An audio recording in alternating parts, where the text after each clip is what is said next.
Bismillahirrahmanirrahim. Alhamdulillahi rabbil alamin. Allahumma salli wa sallim wa barik ala Muhammad wa ala ali Muhammad. Allahumma anfa'na bima 'allamtana wa 'allimna ma yanfa'una wa zidna ilma wa barik lana fi ilmina warzuqna al-ikhlasa fil qawli wal 'amali kamila wa 'ilman nafi'an la yunsa wa tawfiqan daima وصحة ويقينا وعافية. اللهم اشف مرضانا، اللهم يسر لنا حجا مبرورا وعمرا متقبلا، آمين يا رب العالمين. Alhamdulillah kaum muslimin rahimakumullah. Kita lanjutkan tafsir Al-Quran satu hari satu halaman.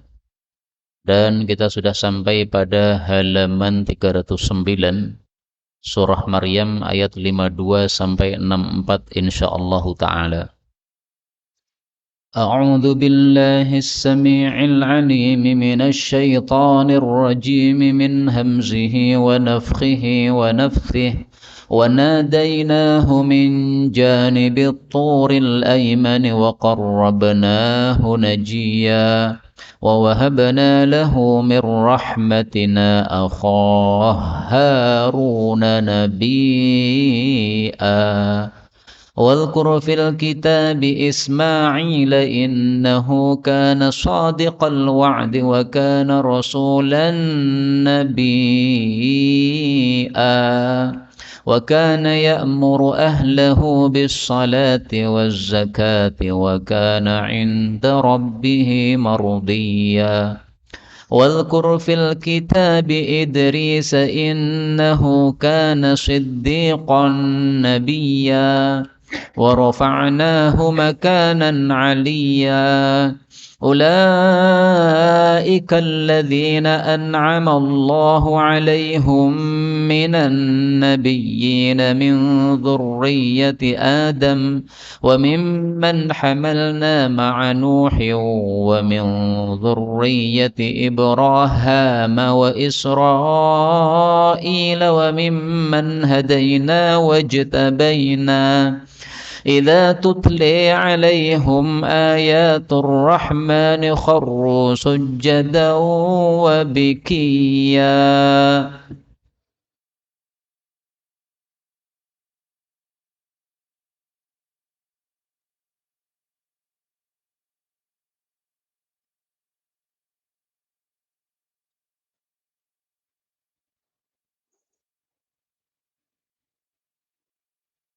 فخلف من بعدهم خلف أضاعوا الصلاة واتبعوا الشهوات فسوف يلقون غيا إلا من تاب وآمن وعمل صالحا فأولئك يدخلون الجنة ولا يظلمون شيئا جنات عدن التي وعد الرحمن عباده بالغيب إنه كان وعده مأتيا لا يسمعون فيها لغوا إلا سلاما ولهم رزقهم فيها بكرة وعشيا تلك الجنة التي نورث من عبادنا من كان تقيا وما نتنزل إلا بأمر ربك له ما بين أيدينا وما خلفنا وما بين ذلك وما كان ربك نسيا.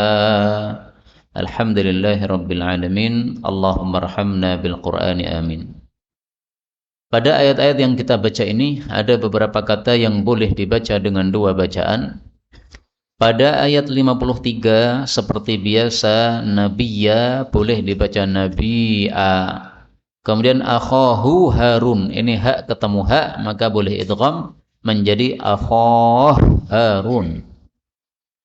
Ayat 54 kembali lagi Nabiya dibaca Nabi'a. Kemudian ayat 56 ada juga ya, Nabiya boleh dibaca Nabi'a. Ini qiraahnya Imam Nafi', Nabi'a. Demikian juga ayat 58 ada nabiyyin. Nah, ini boleh dibaca nabiin. Kemudian Ibrahim di sini boleh dibaca Ibrahim. Tapi tidak semua Ibrahim bisa dibaca Ibrahim. Kia baknya boleh dikasrah menjadi bikiya. Kemudian ayat 60 yadkhulun boleh dibaca yudkhulun, dimasukkan. Kalau yadkhulun masuk. Kemudian syai'a kalau berhenti ini boleh syai'a seperti biasa ya, kalau berhenti saja. Tapi kalau tidak berhenti nggak boleh. Ayat 63 nurithu boleh dibaca nuwarrithu. Warratha yuwarrithu, nuwarrithu ya. Kemudian ayat terakhir 64 bi amri rabbika. Ra ketemu ra ini boleh idgham menjadi bi amr rabbik. Ini semua adalah qiraah mutawatirah yang sumbernya dari Sayyidina Rasulullah sallallahu alaihi wasallam. Adapun tafsirnya secara ringkas, Allah katakan pada surat Maryam ayat 52 dan ini melanjutkan kisah Nabi Musa alaihi salatu wassalam. Wa nadainahu dan kami memanggil Nabi Musa min janibi dari sisi at-turi gunung. Sisi kanan atau kiri al-aiman yang kanan. Jadi sisi kanan gunung. Wa qarrabnahu dan kami mendekatkan Nabi Musa najiya dengan berbicara kepada Nabi Musa alaihi salatu wassalam. Kaum muslimin rahimani wa rahimakumullah, tafsiran untuk ayat ini sudah disebutkan oleh Allah pada ayat yang lain, yaitu Allah Subhanahu wa taala mengatakan innaka bil wadil muqaddasi tuwa. Kamu wahai Musa sedang berada pada lembah yang disucikan yaitu Tuwa. Surat Thaha ayat 11 dan 10. 12. Falamma ataha tatkala Nabi Musa mendatangi api tersebut. Jadi Nabi Musa melihat dari kejauhan ini ada api. Waktu itu dia perjalanan pulang. Nah, ketika perjalanan pulang gelap gulita butuh api, melihat api, maka dia dekati api. Nah, begitu mendatangi api tersebut ternyata nudia, dipanggil, ada suara. Ini suaranya Allah. Ya Musa, wahai Musa, ini ana rabbuk, sungguh saya ini Tuhanmu, saya ini Allah. Fakhla'na alaik, lepas sandalmu. Innaka bil wadil muqaddas, kamu berada di lembah yang disucikan, yang namanya lembah Tua. Inilah tempat di mana Nabi Musa dipanggil oleh Allah Subhanahu wa taala. Maka itulah yang dimaksud min janibit turil aiman, dari sisi yang kanan gunung. Maksudnya dari sisi kanan dari Nabi Musa alaihi salatu wassalam. Kemudian dari kata-kata najiyah ini, maka ada istilah Nabi Musa itu adalah najiyullah. Najiyullah artinya kalimullah, orang yang diajak bicara langsung oleh Allah. Dan istilah najiyah ini disebutkan dalam hadis, tetapi hadisnya didhaifkan oleh para ulama. Meskipun nggak apa-apa kita gunakan istilah. Ittakhadallahu Ibrahim khalila. Allah jadikan Nabi Ibrahim sebagai khalilnya, kekasihnya. Wa Musa najiyah. Dan Allah jadikan Nabi Musa sebagai najinya, orang yang diajak bicara langsung olehnya. Wattakhadani habiba, dan Allah menjadikan saya sebagai habibnya, kekasihnya. Ini hadis riwayat Baihaqi dalam Syu'abul Iman, derajatnya dhaif. Ayat 53, wa wahabna dan kami berikan lahu kepada Musa mir rahmatina, dari sebab rahmat kami. Apa yang diberikan? Akhahu, saudaranya, maksudnya masnya, Haruna, yaitu Nabi Harun, nabiya, sebagai seorang nabi. Allah kasih Nabi Harun sebagai nabi untuk Nabi Musa. Maksudnya Nabi Musa minta, ya Allah, tolong yang dijadikan nabi tidak hanya saya, tapi tolong mas saya juga dijadikan nabi. Nah, Allah kabulkan. Baik, mas kamu saya jadikan nabi. Dan ini permintaan disebutkan juga oleh Allah pada surat yang lain. Bisa dilihat pada surat Thaha ayat 35, 36. atau lebih tepatnya sebelumnya yaitu ayat 29. Nabi Musa mengatakan waj'al li waziran min ahli. Jadikanlah untuk saya pembantu dari keluarga saya. Haruna akhi, yaitu Nabi Harun yang merupakan saudaraku. Terus kemudian beliau mengatakan, kemudian Allah mengatakan, qad utita su'laka ya Musa. Kamu sudah diberi permintaanmu wahai Nabi Musa. Permintaannya apa? Yaitu tadi, Nabi Harun dijadikan sebagai nabi. Jangan saya saja nabi, tapi mas saya juga nabi, supaya kita bisa bersama-sama untuk apa? Berdakwah ini. Maka para ulama mengatakan, tidak ada permintaan untuk orang lain yang lebih mulia daripada permintaan Nabi Musa untuk saudaranya, yaitu Nabi Harun. Panjenengan punya saudara sakit, panjenengan minta didoakan supaya orang itu sembuh. Ini permintaan yang baik. Tapi yang paling bagus adalah permintaan Nabi Musa untuk Nabi Harun. Karena dijadikan seorang nabi padahal awalnya manusia biasa. Gara-gara permintaan Nabi Musa alaihi salatu wassalam. Ini adalah apa? Satu doa syafaat untuk orang lain yang paling utama menurut para ulama rahimahumullahu ta'ala. 54.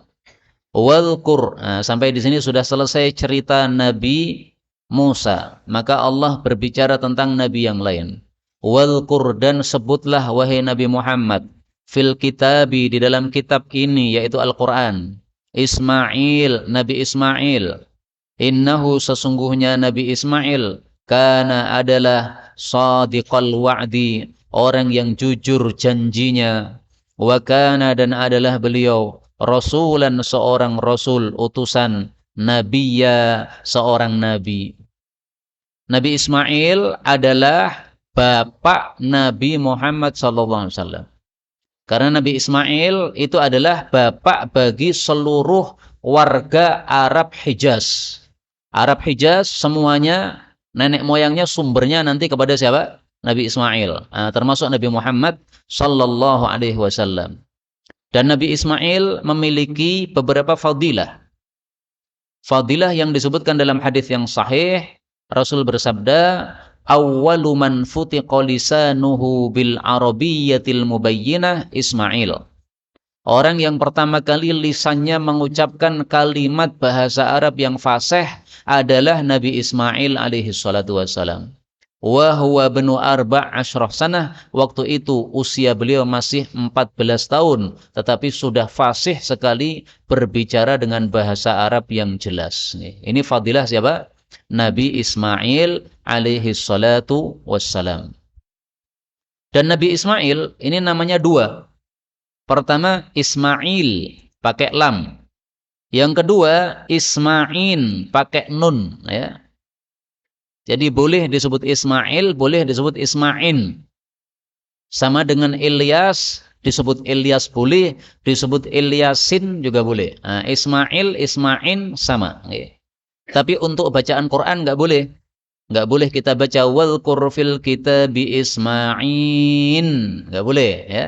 Tapi nama beliau memang disebut oleh orang dengan nama Ismain.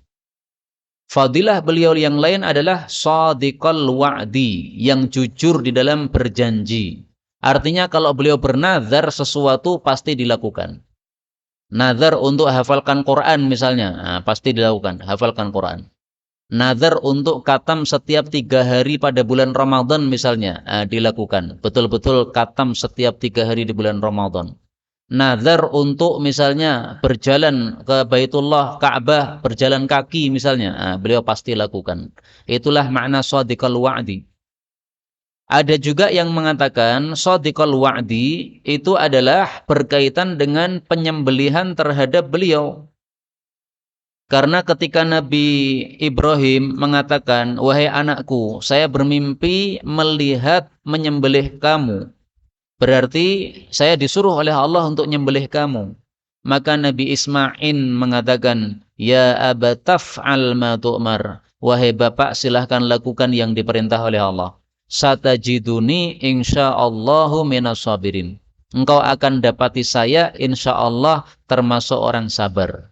Ternyata sabar betul. Nah, itulah yang disebut sebagai shadiqal wa'di.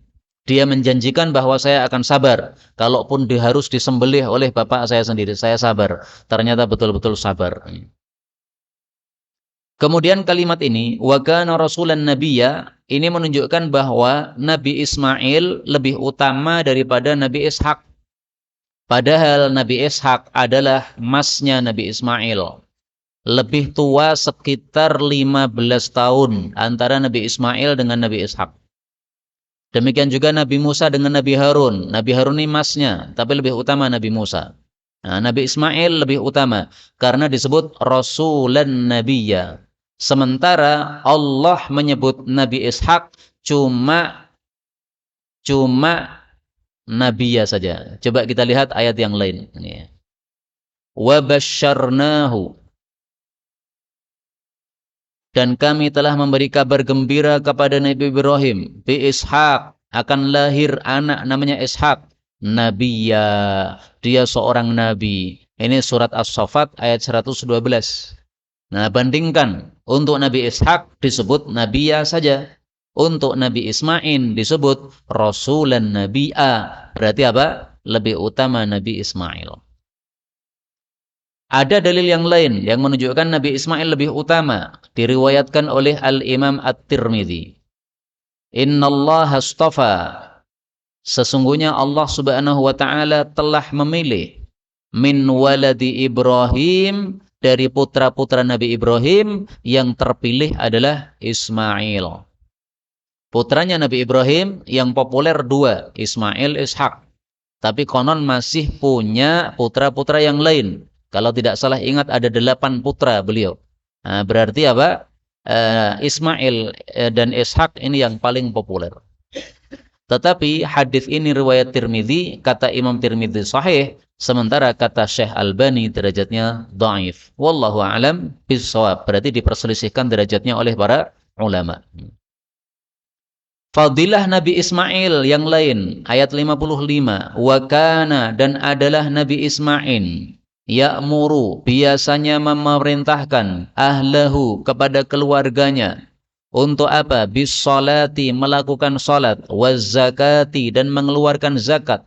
Wa kana, dan adalah Nabi Ismail inda rabbihi, di hadapan pemeliharanya, mardiya, orang yang diridhai oleh Allah subhanahu wa ta'ala. Jadi kebiasaan beliau adalah menyuruh keluarganya untuk sholat dan zakat.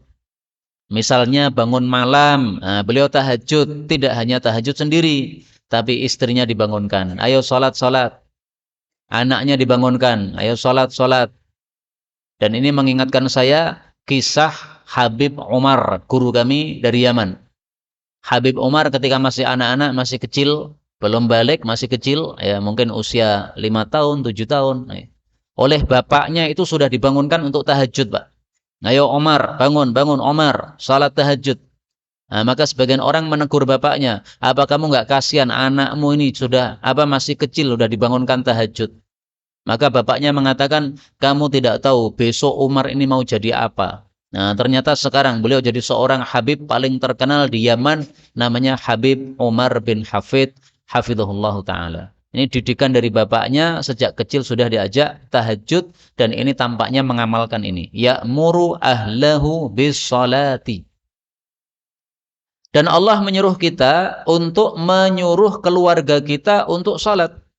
Disebutkan pada surat Thaha ayat 132. Wa'mur ahlaka, perintahlah keluargamu bis salati, untuk salat. Wastabir 'alaiha, dan sabarlah dalam melakukan salat. Jadi melakukan salat, apalagi salat tahajud, ini perlu kesabaran. Karena itu sebaik-baiknya seorang bapak adalah kalau pergi ke masjid, diajak pula anak-anaknya ke masjid. Ke masjid, maka dia katakan kepada anaknya, ayo ke masjid, biar pahala salatnya 27, tidak hanya satu saja. Nah, maka anak-anaknya ikut ke masjid. Anak-anaknya yang masih kecil-kecil tetapi yang sudah bisa diatur di masjid, nggak ramai di masjid, semuanya diajak ke masjid. Kalau yang masih ramai jangan, karena bisa mengganggu salat jamaah.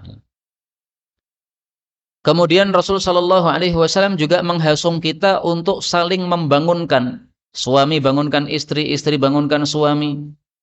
Sebagaimana disebutkan dalam hadis riwayat Imam Abu Dawud, "Idza stayqadha ar-rajul minal lail," kalau seseorang bangun malam, wa ayqadha ahlah, membangunkan istri, wa shallaya rak'atain, lalu dua-duanya sama-sama salat 2 rakaat, kutiba minadz-dzakirinallaha katsiran wadz-dzakirat, maka dua-duanya dicatat termasuk orang-orang yang banyak zikir kepada Allah, suaminya tadi maupun istrinya tadi. Nah, maka saling bangunkan antara suami istri.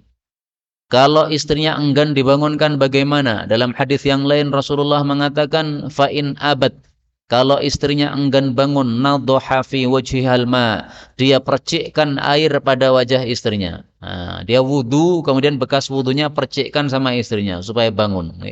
Ini mendapatkan rahmat dari Allah Subhanahu wa taala. Rahimallah, dirahmati oleh Allah. Ini juga hadis riwayat Abu Dawud. Kemudian di sini disebutkan 2 amalan. Pertama, salat dan zakat. Ini menunjukkan pentingnya salat dan zakat tersebut. Ibadah kepada Allah yang paling dahsyat, paling utama adalah salat. Ibadah yang berkaitan dengan manusia yang paling utama adalah zakat. Karena membantu orang-orang yang membutuhkan bantuan. Orang-orang yang hartanya sedikit dibantu dengan harta yang diberikan oleh Allah kepada kita yang melimpah. Dan ayat ini mengingatkan kita terhadap sabda Nabi sallallahu alaihi wasallam, hadis qudsi, innallaha qala, sungguh Allah berkata, inna anzalnal mal, kami turunkan harta, liiqamis shalah wa itaiz zakah, untuk 2 hal. Pertama, menegakkan salat dan membayarkan zakat. Jadi saking pentingnya salat dan zakat sampai-sampai Allah turunkan harta semata-mata untuk ditegakkan salat dan dibayarkan zakat. Maka kalau ada orang duitnya banyak, sudah sampai nisab tidak mau keluarkan zakat, ini enggak paham apa yang dikehendaki oleh Allah terhadapnya. Allah cuma nitipi kepada dia duit, kalau enggak mau keluarkan gimana? Ya, bagaimana kalau titipannya diambil oleh Allah? Tahu rasa sendiri nanti. Kemudian di sini disebutkan mardiyah, dia diridhoi oleh Allah. Nah, berarti kalau kita pengen diridhoi oleh Allah, lakukan apa yang dilakukan oleh Nabi Ismail. Apa yang dilakukan? Pertama, shadiqal wa'di. Kalau berjanji, maka harus ditepati. Akan diridhoi oleh Allah. Yang kedua, ya'muru ahlahu. Perintahkan anak istri untuk sholat. Perintahkan anak istri untuk zakat. Kalau memang sudah wajib zakat, akan diridhoi oleh Allah. Maka setiap hari bisa kita lakukan ini, memerintahkan anak istri untuk sholat.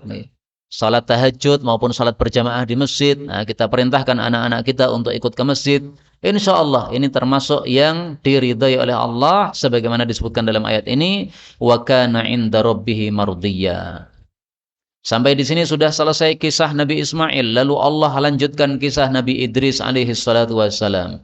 Wal Qur'an, sebutlah wahai Muhammad, fil kitabi, di dalam kitab ini Al-Qur'an, Idrisa, Nabi Idris alaihi salam. Innahu, sesungguhnya beliau, kana, adalah siddiqan, seorang yang sangat jujur, nabiyya, dan seorang nabi. Nabi Idris diperselisihkan oleh para ulama. Pendapat yang populer, Nabi Idris itu adalah kakek Nabi Nuh alaihi salatu wassalam. Anak-anak TPA biasanya menghafalkan Adam, Idris, Nuh. Nah, berarti Idris dulu sebelum Nabi Nuh. Maka Nuh ini adalah cucunya Nabi Idris alaihissalatu wassalam. Sebagian ulama berpendapat Nabi Idris termasuk nabi-nabi Bani Israel. Buktinya apa? Pada waktu Isra Mi'raj, Rasulullah naik ke langit, kemudian sampai ke langit keempat ketemu Nabi Idris. Apa kata Nabi Idris? Apa kata Nabi Idris? Beliau katakan, marhaban bin nabiyyi salih wal akhis salih. Selamat datang Nabi yang baik dan saudara yang baik. Beliau tidak mengatakan wal ibni salih, dan anak yang baik. Seandainya Nabi Idris ini adalah kakeknya Nabi Nuh, berarti dia bapaknya Nabi Muhammad SAW. Karena Nabi Muhammad ini kalau diruntut nasabnya sampai kepada Nabi Nuh, kemudian sampai kepada Nabi Idris, kemudian sampai kepada Nabi Adam. Nah, maka karena Nabi Idris mengatakan selamat datang Muhammad, Nabi yang baik dan saudara. Nah, saudara bukan anak, berarti ini adalah Nabi Bani Israel. Wallahu a'lam. Ya nanti kita ketemu Nabi Idris insyaallah taala, kita tanya panjenengan mbahnya Nabi Nuh atau bukan. Ayat 57. Wa rafa'nahu, dan kami tinggikan Nabi Idris makanan pada satu tempat aliyah yang tinggi. Apa tempat yang tinggi? Diperselisihkan ulama. Ada yang mengatakan itu adalah langit keempat.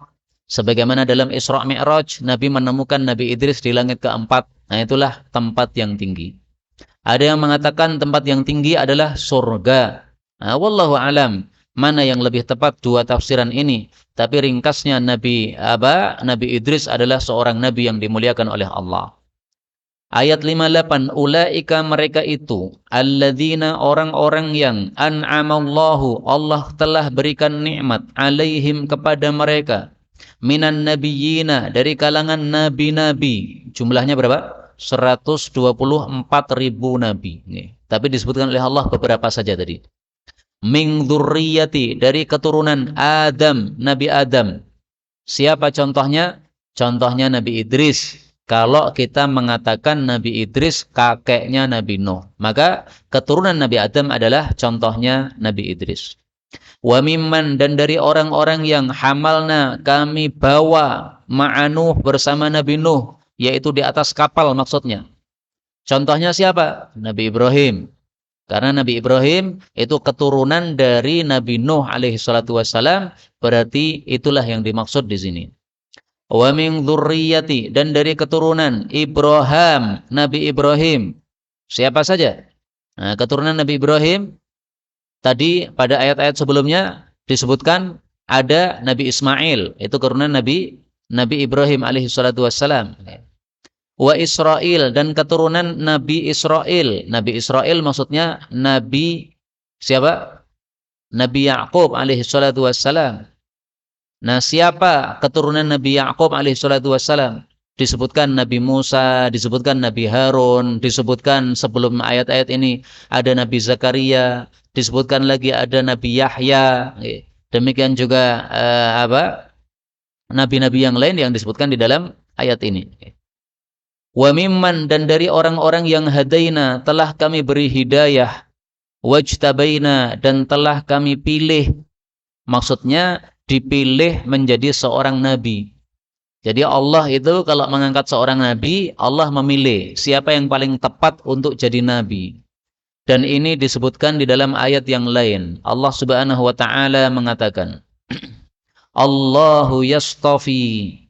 Allah itu memilih minal malaikati, dari kalangan malaikat, rusulan, sebagai rasul-rasul. Misalnya malaikat Jibril. Wa minan nas, dan juga dari kalangan manusia ada yang dipilih sebagai rasul. Ini surat Al-Hajj ayat 75. Ada 315 orang yang dipilih Allah sebagai rasul. Demikian juga disebutkan oleh Allah pada ayat yang lain. Allahu a'lamu haitsu yaj'alu risalatah. Surat An'am ayat 124. Allah lebih paham di mana akan meletakkan risalahnya. Maksudnya Allah lebih paham siapa yang pantas untuk menjadi seorang rasul. Jadi kita tidak bisa protes sama Allah. Kenapa rasul nggak ada yang dari Jawa? Nggak bisa protes. Itu pilihan Allah Subhanahu wa taala. Allah lebih paham siapa yang berhak jadi rasul. Idza, apabila tutla alaihim, dibacakan kepada mereka ayatul Rahman, ayat-ayatnya Allah Ar-Rahman yang Maha Pengasih, kharru, mereka tersungkur sujadan, dalam keadaan sujud, wa bikiya, dan dalam keadaan menangis. Ayat ini sepakat para ulama disunnahkan kita untuk melakukan sujud tilawah.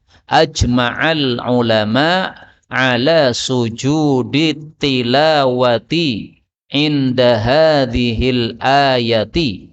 Sepakat para ulama dilakukan sujud tilawah ketika membaca ayat ini. Makanya tadi saya turun untuk sujud. Kenapa? Sepakat ulama sujud. Nah, kalau panjenengan mendengarkan bacaan Quran, kemudian si pembacanya sujud, maka hendaklah panjenengan yang mendengarkan juga ikut apa? Sujud. Jadi kalau saya pas baca begini, turun sujud, panjenengan semuanya sujud. Saya jujur, memang sujud tilawah itu diperselisihkan ulama. Ada yang mengatakan sujud tilawah itu sama dengan sholat. Sehingga harus menghadap kiblat, harus dalam keadaan suci. Tidak boleh dilakukan setelah asar atau setelah subuh karena waktu terlarang sholat. Tapi pendapat yang lebih kuat insya Allah, sujud tilawah bukan sholat. Sehingga tidak harus suci. Panjenengan sudah batal sebelum pengajian tadi. Nah, pas ada sujud tilawah, silahkan ikut. Nggak ada masalah. Karena Rasulullah pernah dalam pengajian seperti ini, beliau sujud tilawah, semua sahabat sujud tilawah. Dan beliau tidak mengatakan, yang batal nggak usah sujud. Nggak mengatakan begitu. Berarti menunjukkan sujud tilawah bukan sholat. Wallahu alam bissawab. Penyebab sujud tilawah ada 3. Pertama, ketika ada perintah untuk sujud. Misalnya, wasjud waqtarib. Yang kedua, ketika ada pujian kepada orang-orang sujud. Misalnya ayat ini. Kharru sujjada wa bikiya. Yang ketiga, ketika ada celaan terhadap orang-orang yang tidak mau sujud. Sebagaimana disebutkan dalam ayat yang lain. Wa idza quri'a alaihimul qur'anu la yasjudun. Surat Insyiqaq ayat 21. Ini celaan kepada orang-orang yang tidak mau sujud. Maka sebabnya ada 3. Perintah, pujian, celaan. Kita lanjutkan separuh halaman lagi. Ayat 59. Fakhalafa, maka menggantikan mim ba'dihim, setelah mereka, khalfun, para pengganti-pengganti yang jelek. Adha'u, menyia-nyiakan as-salata, salat. Wattaba'u, dan mengikuti asyahawat, syahwat-syahwat. Fasaufa, maka akan yalqauna, mereka mendapati ghayya, kerugian. Jadi maksudnya tidak semua generasi setelah Nabi itu baik. Tidak semua keturunan-keturunan Nabi itu jadi baik. Ya, ada yang baik, ada yang tidak baik. Kita-kita ini Pak juga keturunan Nabi Nuh. Tapi kan kita juga tidak sebagus Nabi Nuh kan. Nah, maka seperti dalam ayat ini ada keturunan-keturunan yang khalfun, yang jelek. Perhatikan kata-kata khalfun, ini lamnya disukun. Kalau lamnya di fathah, khalaf, maka artinya adalah pengganti yang baik. Tetapi ketika lamnya disukun, khalaf, ini pengganti yang jelek. Nah, maka terjemahnya jangan salah. Khalfun, para pengganti yang jelek. Kalau khalaf, para pengganti yang baik. Nah, maka ada istilah salaf dan khalaf. Nah, khalaf itu mengganti yang baik. Keburukan mereka 2. 1, menyia-nyiakan sholat. Apa yang dimaksud menyia-nyiakan sholat? Ada 2 tafsir. Tafsir pertama yaitu meninggalkan sholat, tidak sholat. KTP-nya Islam, tapi tidak pernah sobo neng masjid. Nah, itu berarti adha'us shalah. Sholatnya kapan? Paling Jumatan tok. Atau hari raya Idul Fitri, Idul Adha saja. Tapi sehari-hari nggak ke masjid. Ini adha'us shalah. Tafsiran yang kedua, menyia-nyiakan sholat yaitu waktunya. Sholat duhur jam 3 kurang seperempat. Sholat asar jam setengah 6. Sholat maghrib 5 menit sebelum isya. Nah, ini menyia-nyiakan sholat seperti ini. Jangan diundur-undur seperti itu.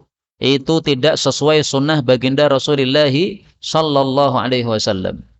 Kalau mau sesuai sunnah Nabi, Rasulullah sallallahu alaihi wasallam sudah mengatakan, afdalul a'mal, amal paling utama, as-salatu, melakukan salat, fi awwali waktiha, pada awal waktunya. Hadis riwayat Abu Dawud, kata Syekh Albani sahih. Rasul sallallahu alaihi wasallam juga bersabda, sayakunu umara, akan datang para pemimpin-pemimpin, yuakhiruna sholata an mawaqitiha, mengakhirkan salat dari waktu yang semestinya.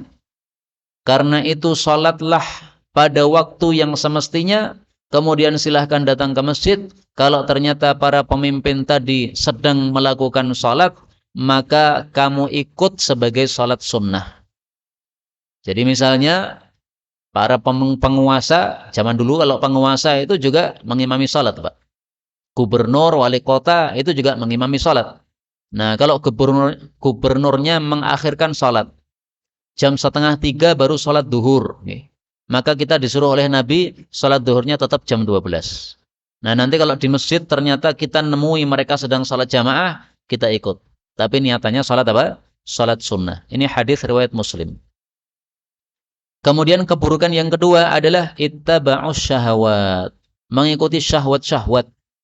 Dan syahwat ini ada macam-macam. Disebutkan oleh Allah dalam Al-Quran pada surat yang lain. Allah Subhanahu wa taala mengatakan, "Zuyyina lin-nasi hubbus syahawati." Telah disias-siasi untuk manusia mencintai syahwat. Apa saja? Minan nisa, wanita. Dan wanita disebutkan pertama kali, ini berarti paling bahaya bagi laki-laki. Ini berarti paling menggiurkan bagi laki-laki. Mungkin ada orang diiming-imingi harta nggak noleh dia, tapi diiming-imingi perempuan, baru noleh. Nah, ini adalah apa? Syahwat terbesar. Yang kedua wal banin, anak-anak. Yang ketiga wal qanatiril muqantarah minadz-dzahabi wal fiddah, emas dan perak. Wal khailil musawwamah, kuda-kuda yang berhias. Wal an'ami wal harth, ternak-ternak dan tanaman-tanaman. Ini semuanya adalah syahwat-syahwat dunia. Apakah tidak boleh menikah lebih dari 1, 4? Boleh, nggak ada masalah.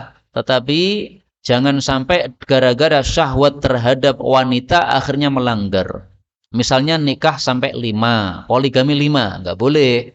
Maksimal 4. Cinta kepada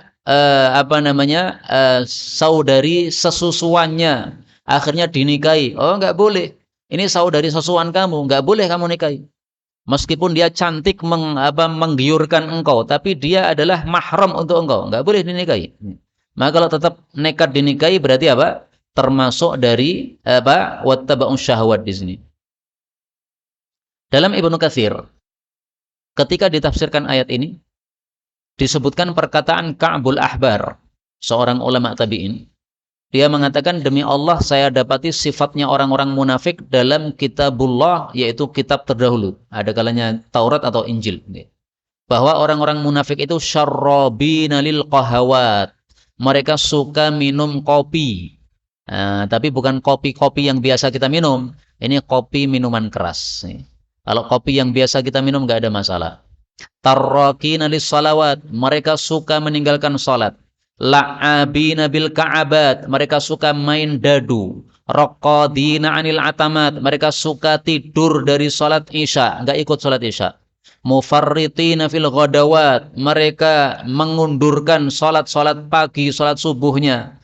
Tarrakina lil jumu'at, mereka meninggalkan ibadah salat Jumat. Kemudian beliau membaca ayat ini. Fa khalafa mim ba'dihim khalfun adha'us shalah wattaba'us syahawat. Orang-orang seperti ini diancam oleh Allah ghayya, akan mendapatkan kerugian. Ada juga yang mengatakan ghayya itu adalah nama satu lembah di dalam neraka. Wallahu a'lam bissawab. Setelah Allah mengancam dengan neraka, Allah memberikan pengecualian, illa kecuali mantap, orang yang tobat, wa amana dan iman, wa amila salihah dan beramal saleh. Jadi ini maksudnya ajakan untuk tobat. Kalau kamu termasuk yang dulu-dulu menyia-nyiakan salat, salat kadang dilakukan kadang tidak, setelah membaca ayat ini tobatlah. Itu maksudnya ya, dihasung untuk tobat.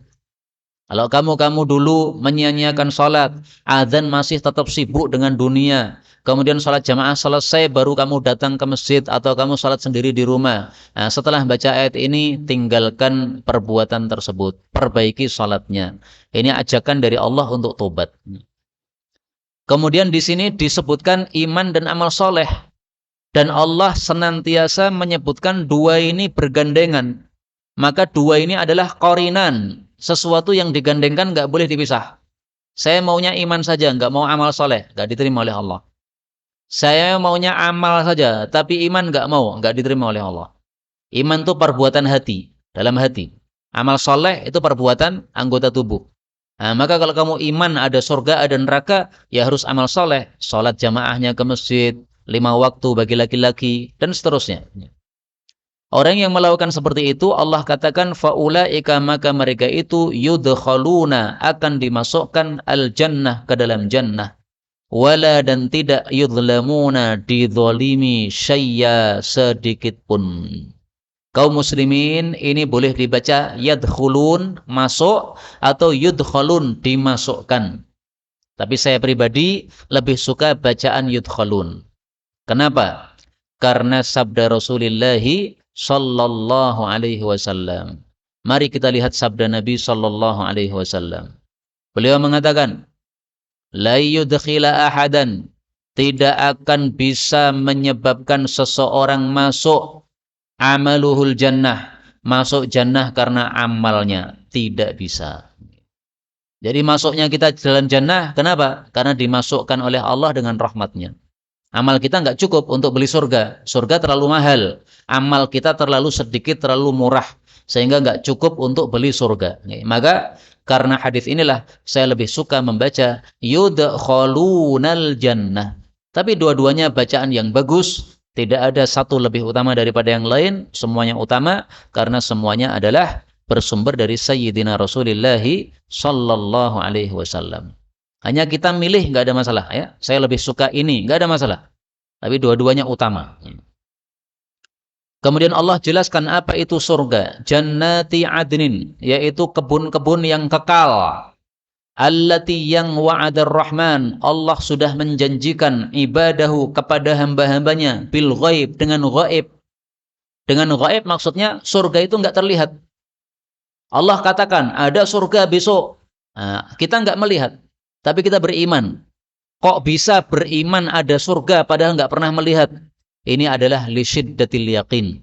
Ini karena dahsyatnya keyakinan dalam hati, sehingga apapun yang disampaikan oleh Allah, kita sami'na wa ata'na, dengar. Kita dengar, kita taati, dan kita yakin.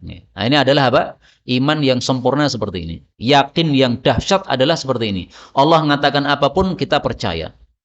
Innahu, sesungguhnya dia Allah, kana adalah wa'duhu, janjinya Allah itu ma'tiya, pasti datang. Kata-kata ma'tiya boleh diartikan dua terjemah. Pertama diartikan atian, janji Allah pasti datang. Ada surga, nanti akan datang surga. Tafsiran yang kedua, ma'tiyan, didatangi. Maksudnya surga itu akan didatangi oleh orang-orang beriman. Mereka nanti akan rame-rame masuk ke dalam surga. Sebagaimana disebutkan dalam hadis yang sahih, Rasul sallallahu alaihi wasallam mengatakan, la yazdahimun.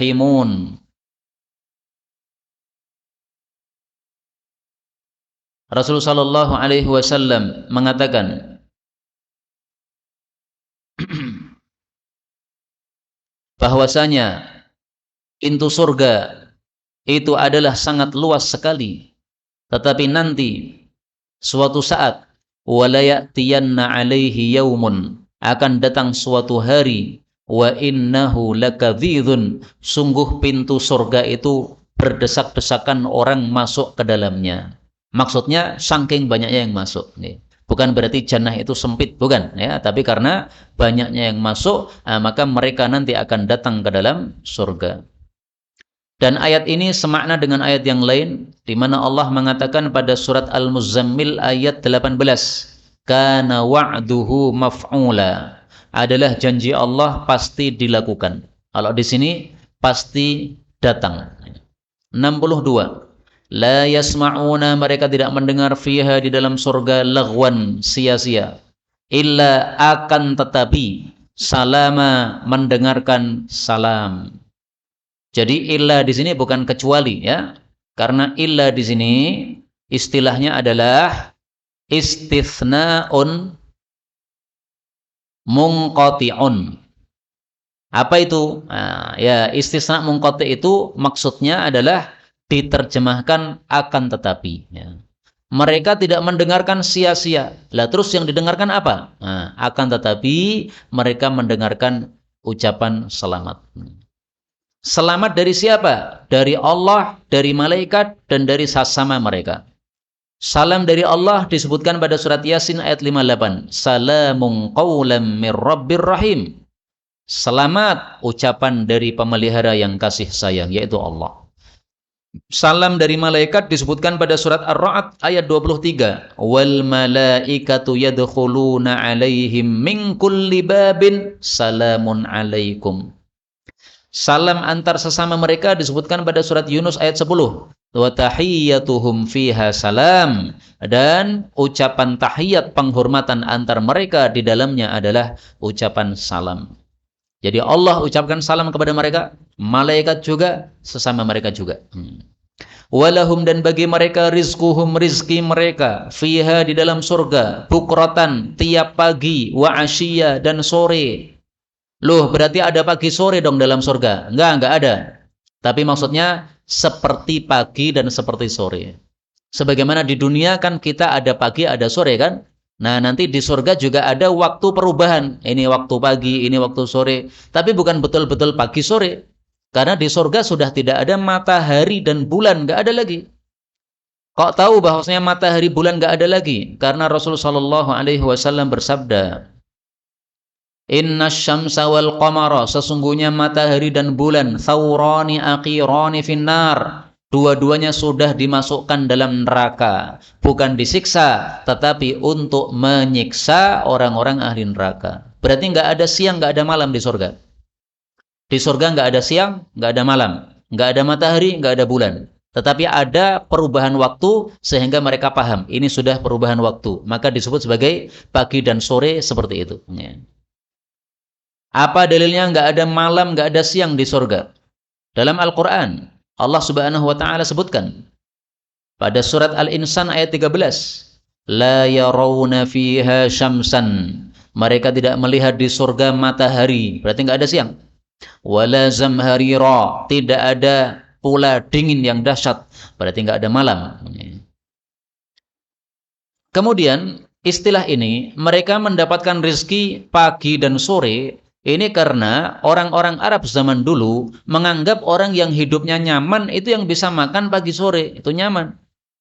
Orang-orang Arab zaman dulu kan miskin-miskin, mereka makan cuma sekali saja. Kalau ada orang kok makannya pagi sore, wah ini orang kaya, nikmat hidupnya. Nah, Allah ajak bicara orang-orang Arab sesuai dengan pengalaman dalam kehidupan mereka. Maka Allah katakan rizkinya datang pagi sore. Bukan berarti kalau siang-siang di surga nggak ada rizki, bukan begitu. Di surga itu setiap detik ada rizki. Tidak mungkin tidak ada rizki, ya, karena rizkinya terus menerus. 63. Tilkal jannah, itulah jannah. Allati, yang nuwarrithu, kami wariskan, min ibadina, di antara hamba-hamba kami, mangka nataqiyya, orang yang adalah dia bertakwa kepada Allah Subhanahu wa taala. Artinya yang masuk surga adalah yang takwa. Takwa intinya apa? Taat. Jadi takwa sama dengan apa? Taat. Allah perintah, dia lakukan, ini taat. Allah larang, dia tinggalkan, ini taat. Perintahkan salat 5 waktu, laki-laki ke masjid, nah, maka dia datang ke masjid, ini taat. Perintahkan lepas riba, ini taat, ini taqiyya. Ayat terakhir, wa ma natanazzalu, dan tidaklah kami turun, kami para malaikat, illa kecuali bi amr rabbik, dengan perintah dari pemelihara kamu. Ayat ini ada sababun nuzulnya. Maka ayat ini disebut ayatun sababiyatun. Ayat yang memiliki sababun nuzul. Apa ceritanya? Ceritanya Rasulullah lama tidak didatangi Jibril. Maka begitu malaikat Jibril turun, ditegur oleh Nabi Muhammad. Kenapa kamu tidak sering-sering ziarah seperti dulu? Kenapa ziarahnya kok jarang sekarang? Maka turun ayat ini. Wa ma natanazzalu illa bi amri rabbik. Kami para malaikat tidak akan turun kecuali perintah Allah. Jadi malaikat itu tempatnya di langit, nggak mungkin turun ke bumi kecuali minta izin dari Allah, diizini oleh Allah. Sama juga toh, kita orang Indonesia mau ke Malaysia, apakah bisa langsung mundar-mandir? Nggak bisa, harus ada izin dulu. Mungkin ada visa, mungkin juga ada paspor dan sebagainya. Ke Arab Saudi mau umrah, apakah bisa langsung pergi ke sana kemari? Nggak bisa, ada syarat-syaratnya. Nah, untuk negara saja seperti itu, apalagi ini langit bumi, ada izin dari Allah Subhanahu wa taala. Ada satu hadis Nabi yang menunjukkan bahwa malaikat itu kalau mau turun dia minta izin dulu kepada Allah Subhanahu wa taala. Dalam hadis yang sahih, Rasulullah mengatakan nazala malakun, telah turun seorang malaikat minas sama dari langit. Hadza malakun, ini adalah seorang malaikat. Lam yanzilil arda qattu, yang belum pernah turun ke bumi sama sekali. Qabla hadhihi lailah, sebelum malam ini tadi. Ista'dzana rabbah, dia minta izin kepada Allah untuk kasih salam kepada saya dan memberikan kabar gembira bahwa Fatimah putri saya adalah tokohnya wanita-wanita ahli surga, dan bahwasanya Hasan dan Husain adalah tokohnya pemuda-pemuda ahli surga. Hadis riwayat Tirmidzi. Nah, di sini disebutkan ista'dzana rabbah, dia minta izin sama Allah. Jadi mau turun minta izin dulu. Ya Allah, mau turun ke bumi. Nah, silahkan turun. Sama juga, Pak. Dari bumi ke langit, ini nggak bisa langsung mundar-mandir. Ini harus minta izin dulu. Pada hadis Isra Mi'raj kita tahu malaikat Jibril kan ketuk pintu tuh. Assalamualaikum, waalaikumsalam. Siapa? Jibril. Siapa bersama kamu? Muhammad. Sudah diizinkan belum? Sudah. Nah, baru naik. Langit 1 selesai, langit 2 sama juga. Minta izin terus sampai 7 kali sampai langit ke-7. Padahal dia malaikat Jibril, tetap harus izin. Kenapa? Ini wilayah yang dikhususkan oleh Allah Subhanahu wa taala untuk orang-orang tertentu sehingga tidak bisa mondar-mandir semau gue. Kemudian disebutkan lahu, hanya milik Allah, ma baina aidina, apa yang ada di hadapan kami. Maksudnya urusan-urusan dunia semuanya milik Allah. Wa ma khalfana, dan apa yang di belakang kami. Maksudnya urusan-urusan akhirat semuanya milik Allah.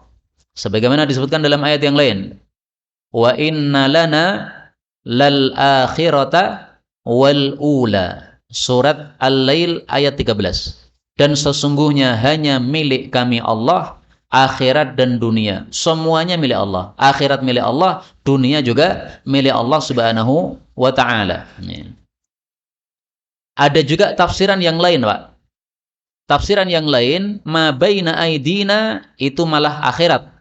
Wa ma khalfana itu malah dunia. Okay? Ada dua tafsiran. Jadi terbalik. Okay? Tapi saya pilih tafsir pertama. Ma baina aidina ini adalah dunia. Karena dunia sekarang ada di depan kita. Wa ma khalfana ini adalah akhirat. Karena akhirat belum datang. Nah, berarti masih ada di belakang sana. Masih jauh maksudnya. Wa ma baina dzalik, dan apa-apa yang ada di antara itu, yaitu antara dunia dan akhirat. Antara dunia dan akhirat ada apa? Ada alam barzakh, ada alam kubur. Nah, itu semuanya milik Allah Subhanahu wa taala. Wa ma kana rabbuka nasiya, dan tidaklah pemeliharamu itu lupa. Jadi malaikat Jibril enggak turun, ini bukan karena Allah lupa tidak menurunkan wahyu sehingga Jibril pun juga tidak menurunkan wahyu. Enggak. Malaikat Jibril turun itu karena Allah kasih perintah, ini ada wahyu sampaikan. Enggak mungkin Allah itu lupa bahwasanya apa? Ini wahyunya semestinya turun kemudian enggak turun, enggak mungkin. Allah itu tidak mungkin lupa, karena lupa adalah satu kekurangan. Sementara Allah itu sifat-sifatnya semuanya mulia sempurna. Seperti disebutkan pada surat Ar-Rum ayat 27. Walahu, dan milik Allah al-mathalul a'la, sifat-sifat yang tertinggi. Jadi semua sifat Allah itu tinggi, mulia, enggak ada yang rendah. Kalau lupa berarti rendah. Kalau salah berarti rendah. Kalau tertidur, Allah tertidur berarti rendah. Enggak ada, rendah bagi Allah enggak ada. Semuanya sifat-sifat yang tinggi. Inilah kaum muslimin rahimani wa rahimakumullah, beberapa ayat yang dapat kita pelajari pada pertemuan kali ini. Sudah 53 menit saya bicara, maka sisa waktu untuk soal dan jawab kalau ada yang perlu dibahas.